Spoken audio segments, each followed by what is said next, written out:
through Shri Jayant Patil against Shri Ajit Pawar and 8 other MLAs of the Ajit Pawar faction.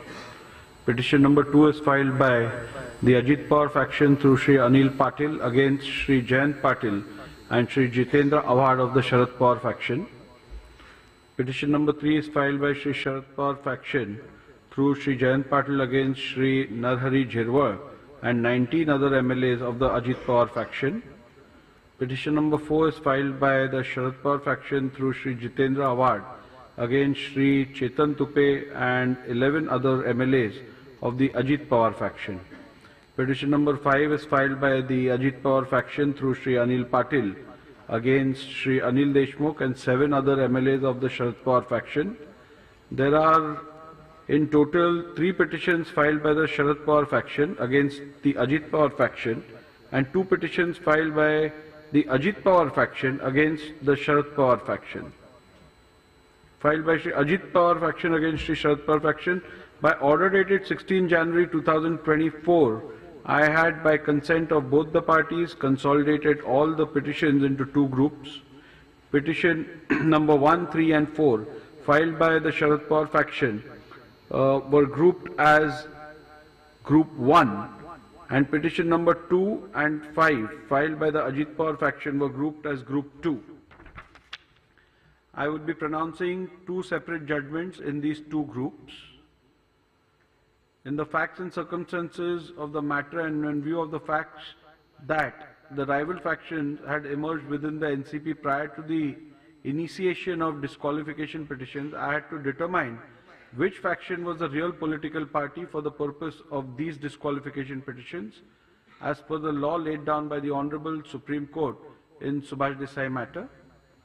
This issue is common in both the groups. So what I shall proceed to do is, I shall first pronounce the order in Group 1, where I shall first deal with the preliminary issue and then deal with the issue with regards to disqualification. And then we'll follow with the second petition, group.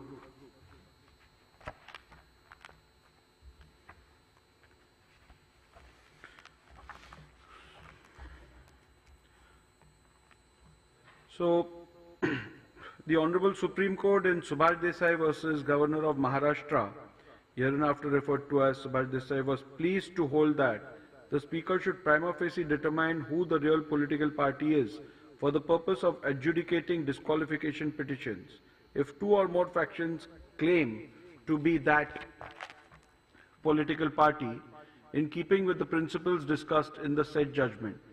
A bare perusal of the pleadings in the present matter indicate the emergence of 2 factions within the NCP, the Ajit Pawar faction and the Sharad Pawar faction.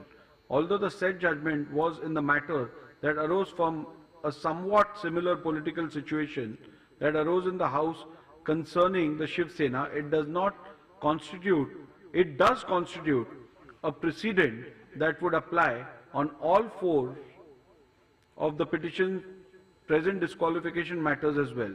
Hence, keeping in view the similar factual matrix and the law laid down by the Honorable Supreme Court in Subhash Desai Supra, I will prima facie determine which faction is the real political party for the purpose of adjudicating these disqualification petitions.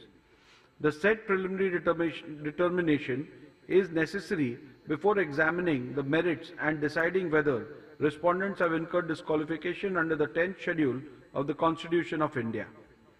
Therefore, to quote, the preliminary issue that arises for my consideration before delivering